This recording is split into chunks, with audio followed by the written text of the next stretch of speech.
Vou pedir para você abrir a sua Bíblia em João capítulo 20, eu vou ler versos 30 e 31, e eu escolhi esse texto para abrir a nossa série, Milagres, os extraordinários feitos de Jesus.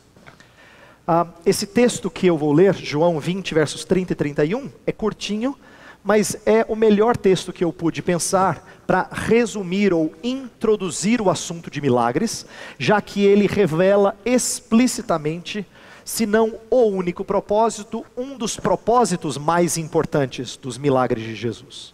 Então, nós vamos ler esse texto, depois eu vou expor o que nós pretendemos fazer nessa série, tanto eu quanto o pastor Jailson, e depois nós vamos entrar nas lições do texto propriamente dito, à luz do resto da Escritura. Então, acompanhe a leitura que eu farei dos versos 30 e 31 do capítulo 20 de João. Na verdade, fez Jesus diante dos discípulos muitos outros sinais que não estão escritos neste livro. Estes, porém, foram registrados para que creiais que Jesus é o Cristo, o Filho de Deus, e para que, crendo, tenhais vida em seu nome. Deixa eu explicar um pouquinho daquilo que eu e pastor Jailson planejamos desde o ano passado e vamos executar nos próximos 8 domingos, se Deus quiser. Nós queremos fazer uma série em que nós vamos expor diferentes milagres de diferentes evangelhos, mas não só para o conhecimento seu, adulto. Nós vamos envolver as crianças, já que as crianças irão estudar os mesmos milagres, quase todo domingo, não vai bater todos, com exceção de 1 ou 2 só, mas em quase todos os domingos as crianças vão estudar os mesmos milagres que eu e pastor Jailson vamos expor aqui durante o culto. Portanto, é um momento de nós fazermos algo parecido com o que aconteceu no ano passado, para quem se lembra, quem estava na igreja já, onde nós estudamos os 10 mandamentos e tentamos interagir sermão com aula. O que não vai acontecer é nós termos aulas entre os adultos, mas eu vou partir do pressuposto que as mensagens aqui serão suficientes para gerar reflexão em você, adulto, e que as crianças tenham a oportunidade de ver novamente essa história, agora contada de uma maneira mais adequada, adaptada às necessidades deles. Portanto, é um momento de nós refletirmos sobre esses feitos extraordinários de Jesus. Eu vou fazer uma introdução. Hoje, domingo que vem, o pastor Jailson vai falar sobre acalmar a tempestade. No terceiro domingo eu vou falar sobre o poder que Jesus tinha sobre o inimigo, sobre os demônios. Depois, na Páscoa, o pastor Jailson vai falar sobre o poder de Cristo ressurgir, ou ressuscitar aqueles que estavam mortos. Depois eu vou falar sobre a cura de um cego.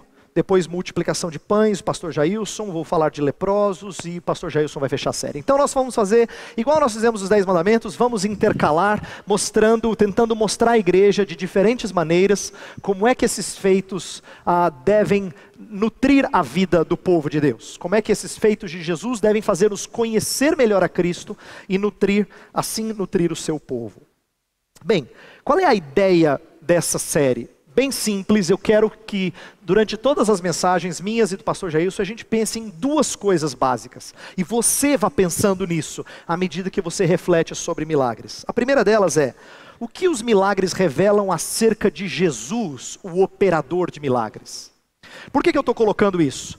Porque quando a gente pensa em milagres, frequentemente nós pensamos em coisas que nós podemos ganhar com isso. Mas como eu vou mostrar na mensagem de hoje, antes de falar do que nós podemos ganhar com isso, temos que pensar sobre o que eles revelam de Jesus. O que eles ensinam acerca de Jesus. Como é que Jesus se mostra através dos milagres. E nós vamos ver como os milagres em geral, mas cada um em particular revela diferentes facetas, diferentes aspectos do nosso Salvador. E a segunda pergunta que eu quero trabalhar aqui hoje e no decorrer dessa série, é o que podemos aprender e esperar em relação a tais feitos de Cristo, ou do Cristo, isto é, do Messias. Então, o que nós aprendemos de Jesus e o que a gente pode esperar desses milagres realizados por Jesus Cristo? Essa é a ideia da série. E eu pensei nessa série como sendo importante, exatamente porque existe uma fascinação pelo sobrenatural. Eu diria que essa fascinação sempre houve, mas eu quero chamar a atenção das características mais presentes no nosso tempo, que mostram que as pessoas realmente estão atrás, gostam dessas coisas e vivem procurando coisas relacionadas ao sobrenatural. Então veja só, a nossa sociedade, vamos começar pensando naqueles que não estão na igreja. A nossa sociedade não mais despreza a fé como costumava desprezar no passado. E o misticismo que desprezava no período racionalista. Houve tempo em que crer era sinônimo de fraqueza. Hoje em dia não, hoje em dia você pode ser um culto e ainda assim ser um religioso. Hoje em dia as pessoas não desprezam mais. Diferente do período racionalista, onde as pessoas diziam que quem crê é uma pessoa fraca, é uma pessoa que não tem bom raciocínio, não entendeu o que a ciência revela acerca do ser humano. Hoje em dia as pessoas têm coragem de dizer que são religiosas, ainda que sejam cultas, ainda que sejam estudadas. Veja só, mas essa religiosidade, ela é uma confiança sem um Deus. Eu lembrei, enquanto eu estava preparando essa mensagem, de uma música que ficou muito famosa no final da década de 90, cantada pela falecida Whitney Houston e a Mariah Carey, chamada Believe. Ela até ganhou Oscar de melhor canção original. A música fala assim, que você consegue os milagres se você crer. Mas o que chamou a minha atenção da música é que em nenhum momento menciona Deus. Qualquer Deus. Não é só o Deus verdadeiro. Qualquer Deus. A música fala de milagres, fala de fé, mas não fala de quem é que traz essas coisas. Só fala que se você crer, milagres acontecerão. Esse é o tipo... Agora, se ganhou o Oscar de melhor canção original, faz a gente pensar que isso combina com o que as pessoas gostam. Combina com o que as pessoas aspiram. Tem a ver com o que as encanta. E isso revela um pouco do nosso tempo. Semelhantemente, pessoas cultas não têm receio de aderir a rituais considerados bruxaria em tempos passados. Por exemplo, hoje em dia, como eu falei, as pessoas podem ser adeptos de candomblé, de umbanda, e ninguém vai dizer assim, isso aí é coisa de bruxo. Não, é uma pessoa culta, mas ela também é. Isso aí é pessoa que não tem problema em conectar o misticismo com a falta de fé no Deus verdadeiro. Eu coloquei uma coisa que pode parecer estranha para você, mas eu coloquei OVNIs ali por um detalhe curioso, que é o seguinte: você já percebeu como as pessoas têm anseio por vida além desta que eles conhecem? Pois a Bíblia diz que existe, mas eles não querem a vida que a Bíblia revela. O que eles querem é naturalizar algo extraordinário. É por isso que os extraterrestres fascinam tanto pessoas, inclusive cientistas. Porque é uma maneira de naturalizar algo extraordinário. Isso é só para mostrar para você que as pessoas são fascinadas pelo sobrenatural, mesmo quando elas não admitem. Elas são fascinadas. Isso as cativa. Isso não é verdadeiro só na sociedade. Isso é verdadeiro também na igreja, lógico. No contexto eclesiástico, o movimento carismático tem legitimado a expectativa de que Deus vai operar milagres frequentemente.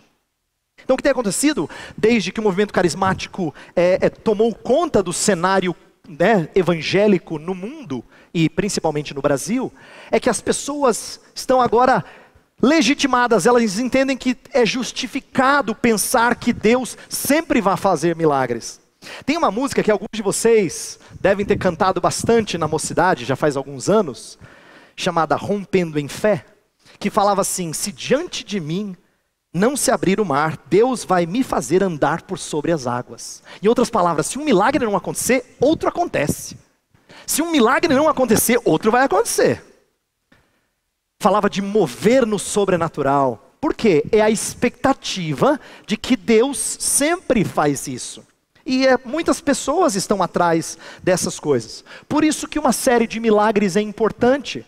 Porque ela vai tratar de problemas que estão presentes não só na sociedade, esse fascínio pelo sobrenatural, mas inclusive dentro da igreja, onde as pessoas querem que isso aconteça para que todo mundo dê muitas glórias a Deus.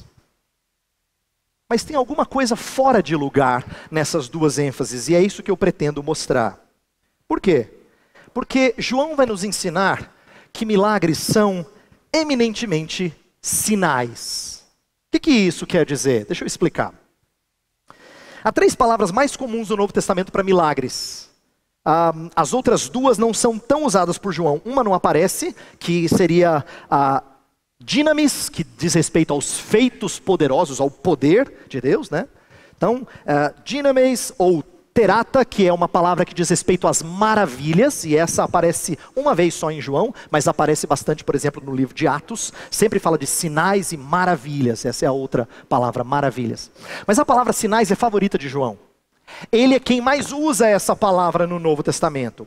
Por quê?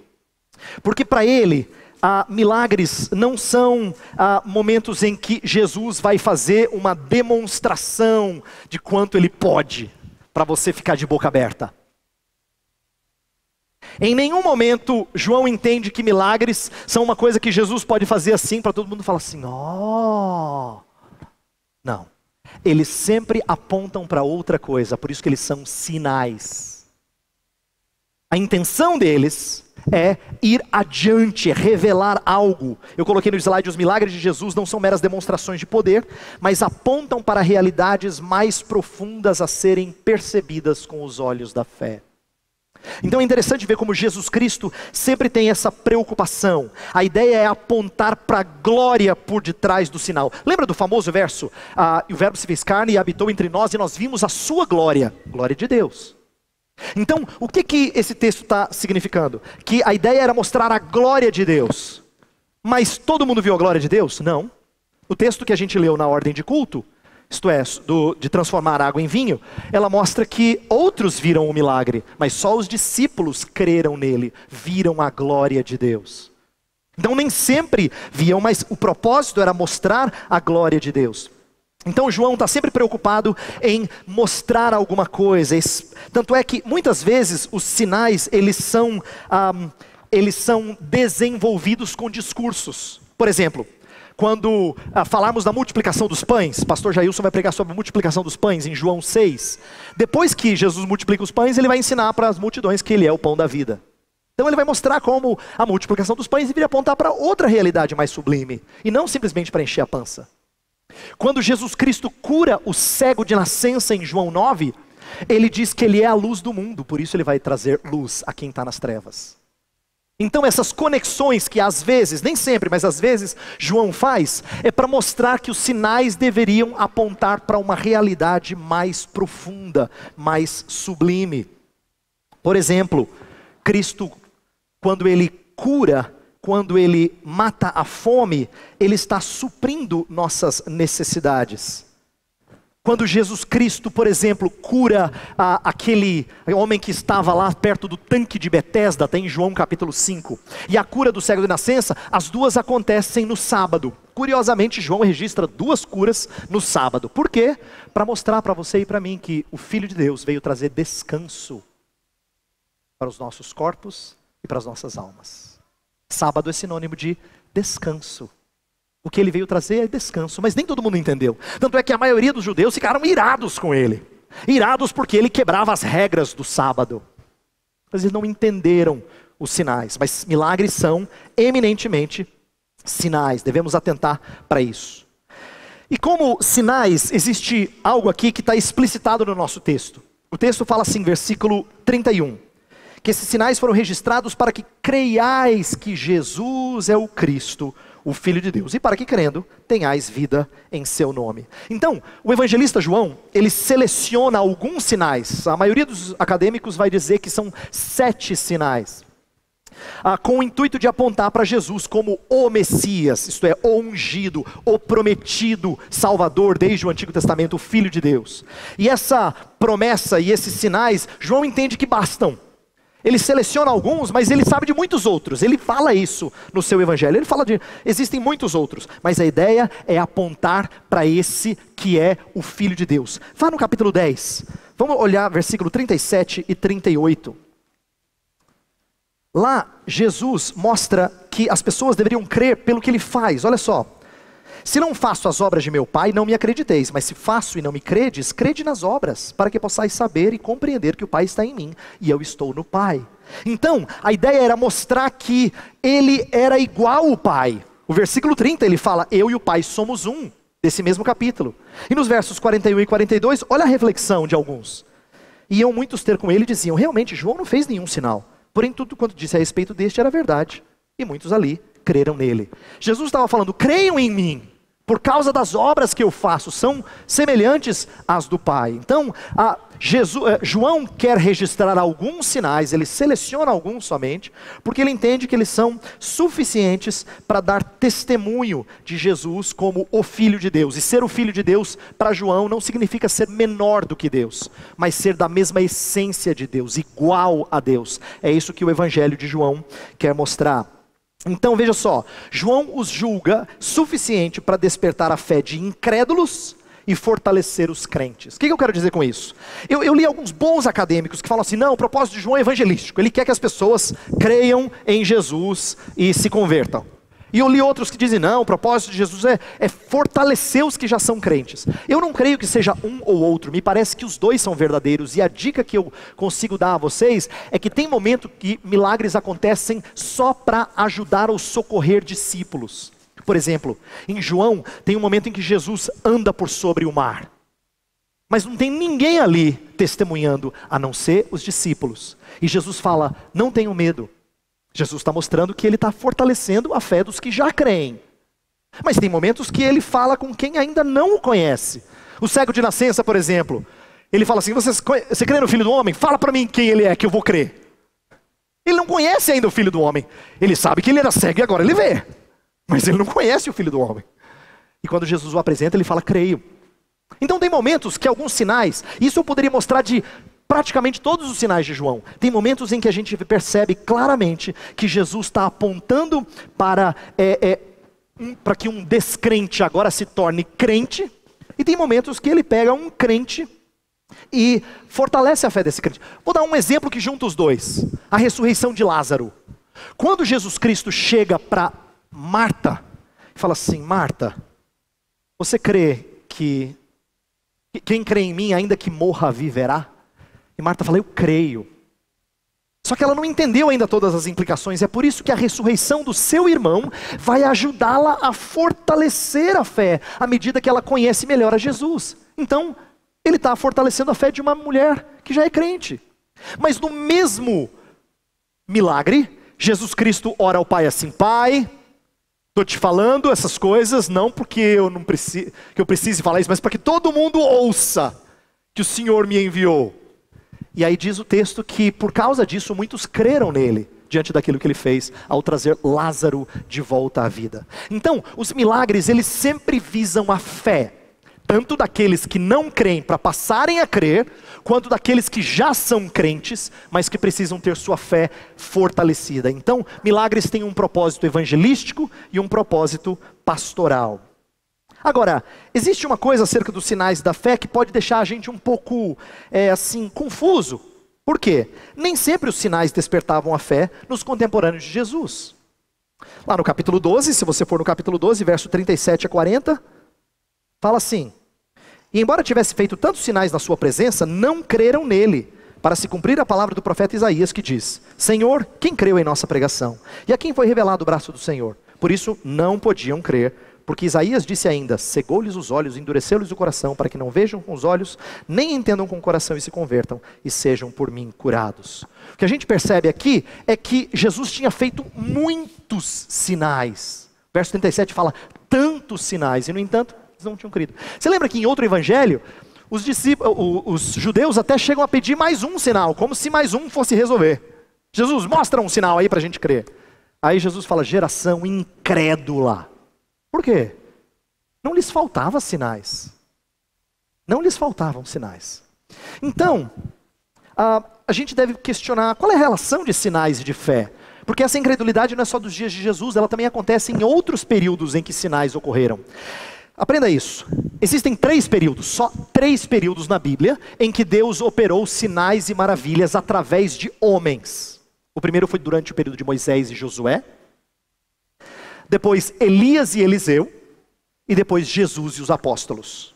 Em outros momentos Deus fez coisas miraculosas, mas normalmente não usando servos. Fez imediatamente, por assim dizer. Mas esses 3 períodos em que esses homens vinham falar em nome de Deus e faziam coisas gloriosas, eles foram marcados por incredulidade. Lembra que Moisés conduzia um povo que vivia reclamando? E vivia incrédulo em relação às promessas de Deus? O povo andava pelo deserto e falava, não vai ter comida. Esse Deus vai matar a gente de fome. Esse Deus vai matar a gente de sede. Os gigantes, Deus tinha feito coisas tão grandiosas, mas os gigantes, ninguém vai vencer os gigantes. Então perceba, era repleto de milagres, e no entanto as pessoas eram incrédulas. Elias então, o período de Elias e Eliseu é pior. Elias está fazendo coisa espetacular, ele está tirando sarro dos servos de Baal. Os servos de Baal estão lá orando para Baal, fazer algo miraculoso e nada de Baal. Aí ele fala assim, grita mais alto, de repente Baal deu uma cochilada, ele tira sarro ainda. E depois roga a Deus que faça algo maravilhoso, e Deus faz. E no entanto, o reino do norte é repleto de incredulidade. E com Jesus não foi muito diferente.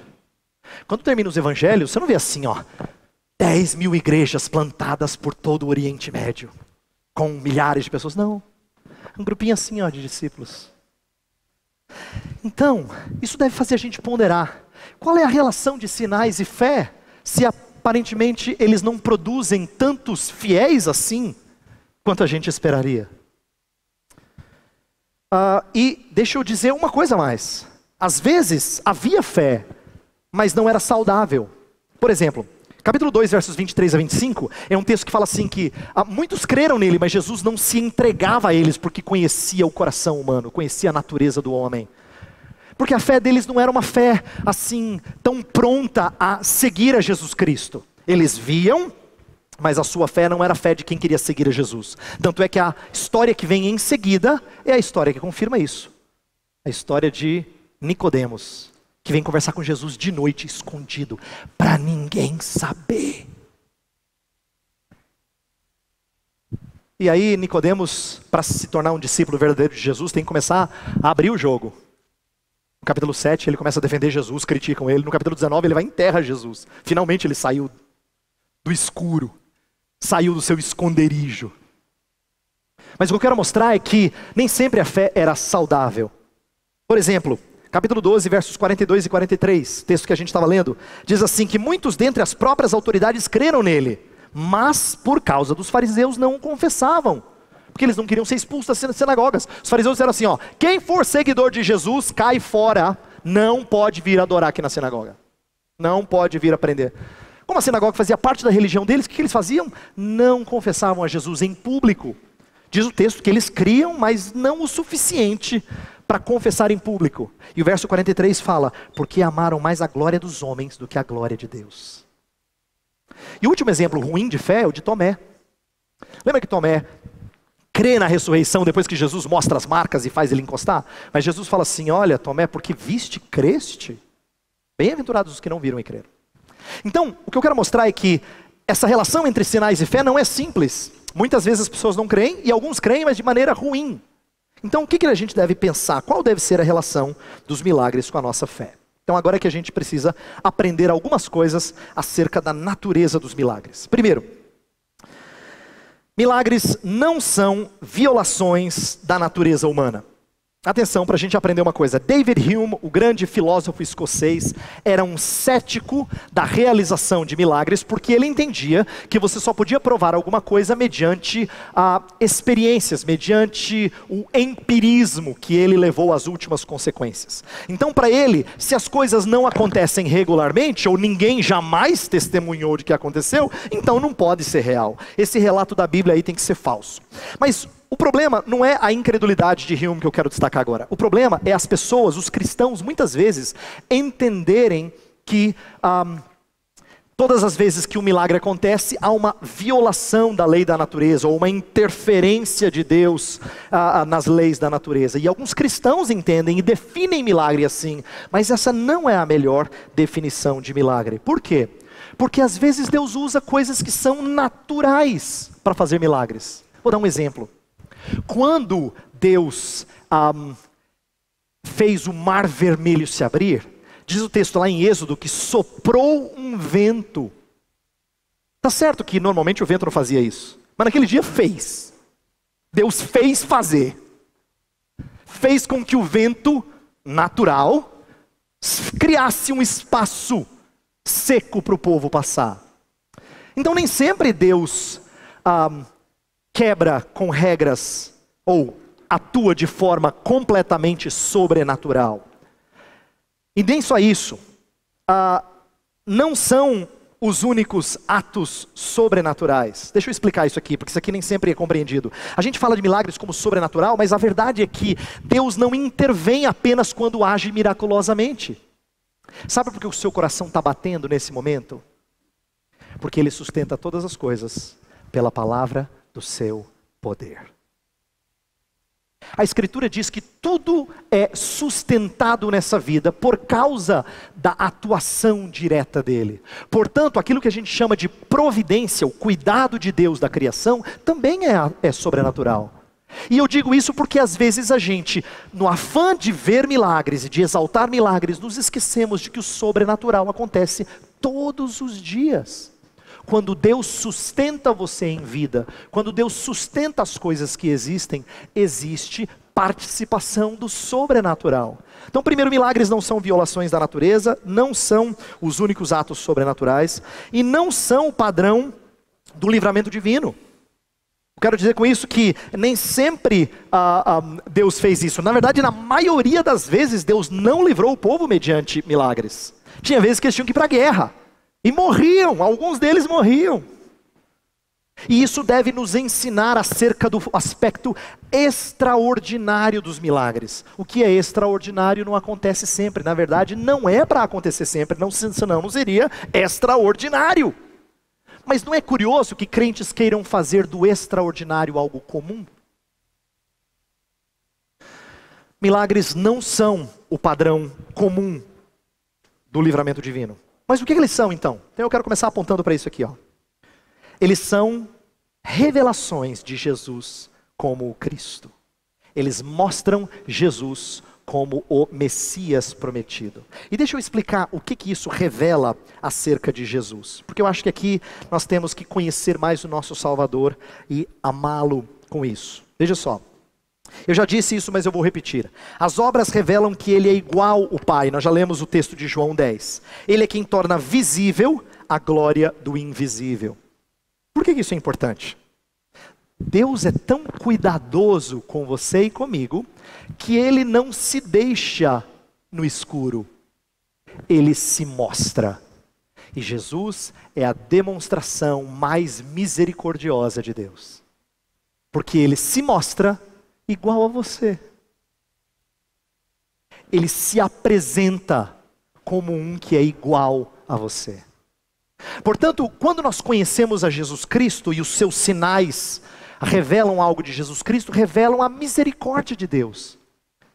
Por quê? Porque ali a gente está vendo um nazareno, como as pessoas costumavam enfatizar. Quando eles viam alguns sinais assim, de vez em quando eles ficavam tão pasmos. Peraí, isso não é o filho de José?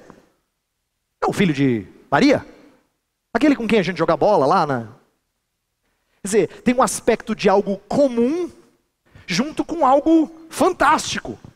Mas é para mostrar para você que o Pai, que o Deus triuno, está presente na forma de um homem. Portanto, eles revelam acerca de Jesus ser igual ao Pai, a maior expressão do Pai. E eu preciso enfatizar isso porque nem sempre isso é compreendido. Quando você e eu achamos que nós entendemos, a gente ainda não entendeu tudo. Deixa eu explicar por quê. Filipe andou com Jesus, tá? É mais do que você e eu.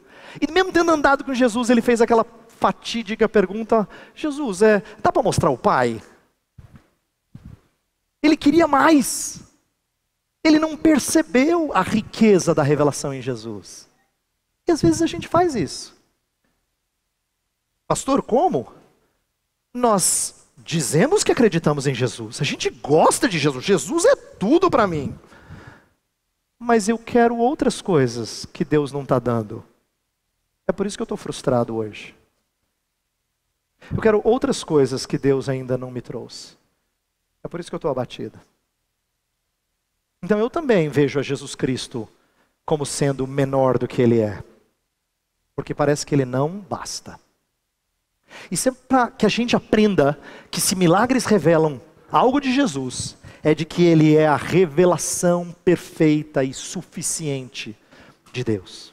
Segunda coisa que eu acho linda acerca de milagres. Escute isso aqui. Milagres são a restauração da ordem natural. Lembra que eu falei que milagres não são a violação das leis da natureza? Pois alguns autores têm me feito enxergar que é o contrário. Deus não está violando as leis da natureza, Ele está restaurando a natureza, a sua criação original. Doenças não eram para fazer parte da criação. Fome não era para fazer parte da criação. Demônios, morte não eram para fazer parte da criação. Mas como fazem? Quando Jesus Cristo vem, Ele dá demonstrações de voltar atrás, ou de restaurar a ordem original. Então atenção para a beleza disso. Primeiro, Jesus Cristo vai mostrar as mesmas coisas que o Pai. E segundo, essas mesmas coisas são reveladoras. Inclusive, uma das coisas que eu acho muito bonitas é, você já parou para perceber em como vários dos milagres de Jesus são repeteco do que Deus fez no Antigo Testamento? Por exemplo, Deus não matou a fome do povo de forma extraordinária, pois Jesus fez igual. Deus não acalmou o mar quando Jonas foi lançado, pois Jesus fez igual. Deus também, por vezes, curava enfermos. Ele fez isso com o rei Ezequias, pois Jesus fez igual. Deus ressurgiu os mortos através do ministério de Elias, por exemplo, pois Jesus fez igual.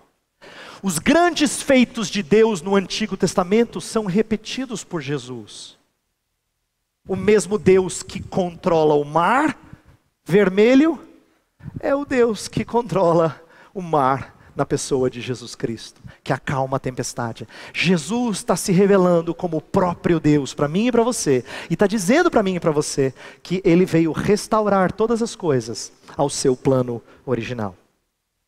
Agora, para isso, eu preciso levar você e eu a entender uma última coisa do texto, que muito bonito no texto, mas não é explícito, precisa ser conectado de uma maneira mais cuidadosa, que é o seguinte: o que João pode nos ensinar sobre o propósito dos milagres para nós, que lemos o evangelho dele? Nós não estamos lá na história, então a gente não está vendo essas coisas acontecer, a gente está lendo o evangelho dele. Para que esses milagres registrados servem? Então agora vem a resposta de João. Não para saciar o desejo sensacionalista pelo sobrenatural, evidência de uma fé superficial, mas crer no testemunho de quem viu e registrou tais milagres. Deixa eu explicar. Lembra que eu falei que tem alguns que creem no Evangelho de João, mas sua fé não é robusta? Pois é isso que acontece em algumas ocasiões. O capítulo 2 eu já fiz referência. O capítulo 4 é aquele capítulo em que Jesus vai curar o filho de um oficial. E ele fala assim no versículo 48 do capítulo 4. Então Jesus lhe disse: se porventura não virdes sinais e prodígios, de modo nenhum crereis. E isso não é bom sinal. Jesus não está falando, olha, então é por isso que eu vou fazer sinais. É ruim que se não acontecer prodígios você não vai crer. Jesus não está dizendo isso positivamente. Mas aquele oficial do rei era um homem que queria ver essas coisas acontecerem para crer em Jesus. Jesus é misericordioso, como ele frequentemente é com cristãos. Então presta atenção no que eu vou falar. Tem pessoas que querem defender os milagres, dizendo: pastor, mas aconteceu, pastor. Pois eu quero que você saiba que às vezes acontece, exatamente por causa da fragilidade da sua fé. Acontece não porque você crê muito, acontece porque você crê pouco. E Deus, na sua misericórdia, quer levantar você e eu na nossa incredulidade. Deus fez isso. Deus fez isso com aquele oficial do rei. Mesma coisa que ele fez quando ele multiplicou os pães para aquela multidão. Aquela multidão queria fazê-lo rei, eles não tinham entendido o sinal. Mas Jesus mesmo assim multiplicou os pães porque ele teve misericórdia das pessoas. Mas a melhor história para mostrar o que eu estou tentando explicar a vocês é a história de Tomé. Por quê? Vai de novo para o nosso texto-chave, para a gente aprender essa última lição. Versículo 30 fala assim: na verdade, esse na verdade no original é alguma coisa assim, portanto, ou agora, concluindo. Está concluindo o quê? A história de Tomé. E como é que acaba a história de Tomé? Versículo 29. Disse-lhe Jesus: porque me viste e creste? Bem-aventurados os que não viram e creram. Jesus não quer que você e eu esperemos que essas coisas aconteçam para que nós creiamos. Essa foi a incredulidade de Tomé. João registrou essas coisas para que agora a gente leia o seu registro e creia. É por isso que eu coloquei no slide que não esperemos ver para crer, mas crer para ver. A gente deve esperar para ver. Crer para ver antes do que ver para crer. E agora talvez você pergunte assim: pastor, tudo bem, mas então não existem mais milagres? Agora o senhor assim acabou comigo, porque eu estava esperando que, né? O meu Deus é o Deus de milagres. A gente não cantou isso, pastor? Não cantais? E agora que eu quero que você compreenda por que Deus faz isso e como é que a gente deve pensar nisso. A Bíblia não nos autoriza a pensar que milagres não acontecem. E eu quero aqui afirmar que o nosso Deus continua o mesmo Deus poderoso. Mas é verdade que o propósito da Bíblia de confirmar, o propósito confirmador da mensagem já tenha passado. Eu não vejo mais razão de milagres acontecerem como acontecia no dia de Moisés, ou de Elias, ou dos apóstolos, que era para que as pessoas entendessem que eles traziam a voz do próprio Deus. Inclusive isso está registrado lá em 2 Coríntios 12:12. Paulo fala assim: os sinais do apostolado, eu mostrei para vocês através de sinais, prodígios, maravilhas. Quer dizer, vocês desprezam que eu sou apóstolo, mas eu mostrei para vocês os sinais. Mas ele não mostrou os sinais para que as pessoas ficassem assim, ó. Ele mostrou os sinais para que eles dessem ouvido à palavra apostólica. Então os milagres como sinais apontando para o mensageiro, ou dando crédito, confirmando o mensageiro, isso não parece mais ter propósito hoje. Mas Deus pode fazer milagres. No entanto, devemos vê-los como vislumbres do poder redentivo de Cristo para as nossas aflições. Então eu quero concluir com 3 lições simples que a gente acabou de ver aqui. Primeiro, milagres apontam para Jesus. Quando eu digo isso, eu quero dizer assim, ó, quando estudarmos milagres, e quando você convidar pessoas para vir para essa série, convide dizendo assim, ó, vamos conhecer mais Jesus. Porque as pessoas vêm por causa dos milagres. E frequentemente elas não vêm por causa do operador de milagres. Não é assim que a propaganda é feita em muitas igrejas? Você vem para a noite do milagre, você vem por causa do milagre. Pois Jesus queria que as pessoas viessem por causa do operador de milagres, o próprio Jesus. Então milagres revelam ou apontam para Jesus Cristo. Segunda, milagres são vislumbres redentores. Com isso eu quero dizer o seguinte: quando Jesus trazia alguém da morte para a vida, embora essa pessoa dali a alguns anos iria morrer de novo, Jesus estava apontando para coisas que ele iria fazer lá no fim, a ressurreição dos mortos. Quando ele saciava a fome daqueles que estavam famintos, ele estava tentando mostrar que há uma terra que mana leite e mel, e eu não estou falando de Canaã. É uma terra gloriosa, onde nada falta. Quando Jesus acalmava a tempestade, ele estava tentando fazer-nos pensar no dia em que nós não teremos mais distúrbios e catástrofes nos amedrontando. Então, esses são vislumbres redentores de Cristo. Eles não são feitos para serem dados sempre, mas para você lembrar que um dia Jesus vai fazer coisas gloriosas. E por último, é assim que eles são instrumentos para a fé. Então perceba, não é Deus repetindo esses sinais o tempo todo, mas é levando você a olhar para Jesus e a saber que os sinais que ele fez durante o seu ministério aqui são vislumbres de coisas maiores que ele vai fazer. É engraçado que nós olhemos para esses milagres e nos espantemos com eles, e eles são espantosos, mas eles são só um pedacinho. Você imagina Jesus acalmando a tempestade e os discípulos assim, ó, e diz o texto que eles ficaram pasmos. Quem é esse? Quem é esse que até o vento e o mar lhe obedecem? Mas vai haver um dia em que Jesus vai trazer ordem não só para um mar pequenininho, lá na região de Israel. Ele vai fazer isso com toda a criação. E eu não estou falando só com o planeta Terra, não. Estou falando com as galáxias e tudo que ele fez. Ele vai botar ordem em tudo. Pela palavra do seu poder. É assim que a gente é levado a crer. E eu espero que essa série sirva para fortalecer a sua fé. E aqueles de vocês que não creem, queira Deus que você venha a ver Jesus antes do que só os milagres de Jesus. Tudo bem, a série é sobre os milagres de Jesus. Mas o nosso intento, o intento de João era para que você visse a Jesus. Nós vamos orar, pedindo que Deus desperte fé nos incrédulos e fortaleça a fé dos que já são fiéis. Senhor, os milagres estão colocados na Tua Palavra para nos ensinar muitas coisas. Dentre elas que nós temos que crer e crescer na nossa fé. Portanto, a nossa oração nesta manhã é que essa próxima série que estamos começando sirva para nos ajudar a amar e a admirar a Jesus ainda mais. Nós queremos adorá-lo. Ensina-nos a fazer isso mediante as demonstrações do Seu poder. Nós oramos em nome dEle. Amém.